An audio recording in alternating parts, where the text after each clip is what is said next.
안녕하세요. 인사이트 코리아입니다. 20분 만에 일본을 지구에서 없애버릴 수 있다. 일본이 다른 나라 영토를 넘보며 도발하자 일본 총리 머리 위로 핵폭격기까지 띄워버린 미친 나라가 공식적으로 내놓은 말입니다. 미친 군사력과 함께 잃을 게 없다는 마인드를 가진 이 국가만큼은 미국도 일본도 함부로 도발하기가 힘들다는 입장인데요.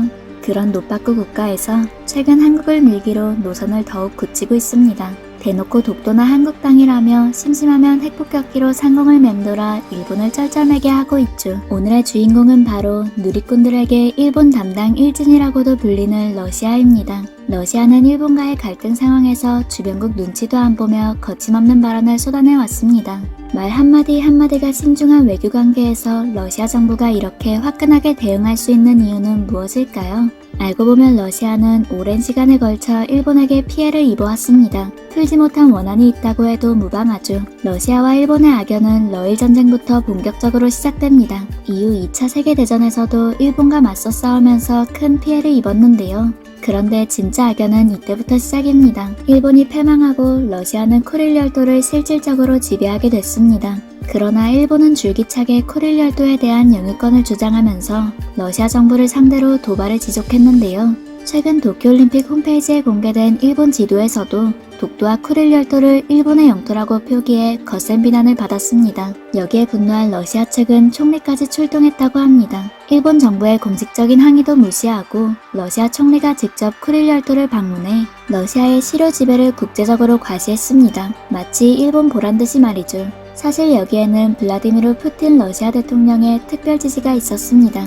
푸틴 대통령은 자신의 오른팔인 총리에게 이번 순방에서 쿠릴 열도에 각별한 주의를 기울일 것이라고 지시했다고 합니다. 푸틴 대통령까지 나서서 일본 정부의 도발을 때려잡은 셈이죠. 그러나 푸틴 대통령은 이번에 쿠릴 열도뿐 아니라 일본이 자국 영토라고 주장하는 우리나라의 독도까지 언급했는데요. 사실상 러시아가 독도나 한국 땅이라고 공식적으로 인정하겠다는 행보이자 더 이상 일본의 왜곡을 봐주지 않겠다는 행보였죠. 이번 푸틴의 독도 발언은 일본을 이례적으로 긴장하게 만들고 있습니다. 왜냐하면 과거 일본 정부가 러시아의 경고에도 도발을 멈추지 않았을 당시 러시아가 레전드 참교육으로 일본 전체를 패닉하게 만든 바 있기 때문인데요. 당시에도 일본 정부와 극우단체는 쿠릴 열도는 일본 땅이다라며 러시아 정부의 심기를 건드렸습니다. 이번만큼은 그냥 못 넘어가겠다며 이를 가기 시작한 러시아. 일본인들을 경악시킬 깜짝 이벤트를 준비했습니다.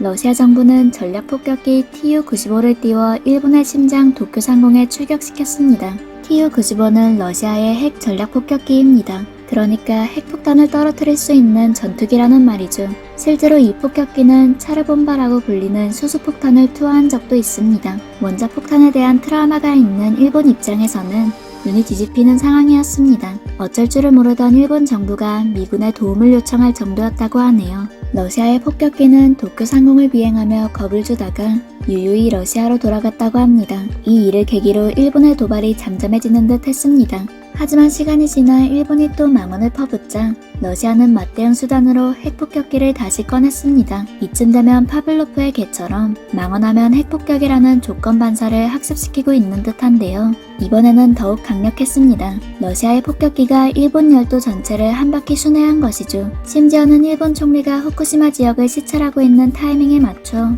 일본 총리의 머리 위에 핵폭격기를 띄워버린 것인데요. 원자폭탄에 대한 트라우마는 물론 후쿠시마 원전 사고의 공포까지 일본 총리는 러시아의 거침없는 군사도발에 무릎을 꿇을 수밖에 없었습니다. 실제로 핵폭격기 참교육 이후 러시아를 상대로 한 일본의 도발은 눈에 띄게 줄었다고 하네요. 그리고 러시아는 이러한 무력 경고를 하는 동시에 국제무대에서 일본의 억지 주장과 잘못된 역사관 역시 꾸준히 지적하고 있습니다. 몇 년 전에도 푸틴 대통령은 공식 석상에서 아시아의 역사를 뒤집으려는 나라가 있다라는 폭탄 발언을 쏟아냈는데요. 그러면서 역사를 의도적으로 뜯어고치고 일부 사건을 제멋대로 해석하는 사람들이 있다. 어떤 국가들은 전범과 그 앞잡이들을 미화한다 라고 말하며 일본을 저격하는 동시에 한국의 손을 들어주었죠. 러시아의 외교적 제스처 역시 나날이 명확해져 가고 있는데요. 2019년에는 러시아 군용기가 독도 영공을 침범하는 일이 있었습니다. 당연히 우리 외교부는 즉각 대응에 나서며 러시아 측에 항의했죠. 그런데 여기에 일본이 끼어들었습니다. 이때다 싶었던 일본 정부는 독도는 일본 땅이라며 러시아와 한국에 공식 항의했습니다.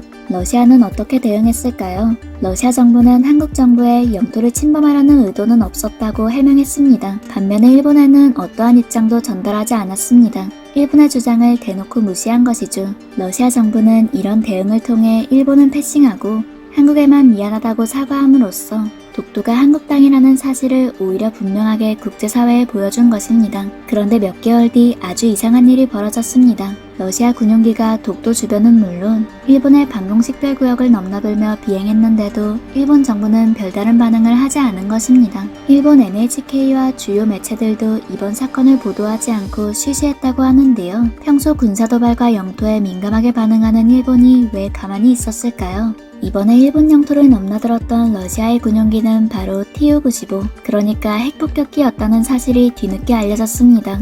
조건 반사를 학습한 결과일까요? 아니면 나날이 강력해지는 러시아의 경고가 두려워진 걸까요? 일본에 대한 러시아 정부의 단호한 태도는 전 세계를 깜짝 놀라게 하면서 영토 문제는 물론이고 올바른 역사인식의 중요성을 일깨워주고 있습니다. 독도에 대한 일본의 영유권 주장과 도발이 날이 갈수록 심해져가는 최근, 러시아의 든든한 지지와 더불어 우리나라도 때로는 더욱 적극적인 대응을 해나갈 필요도 있지 않을까요? 지금까지 인사이트 코리아였습니다. 감사합니다.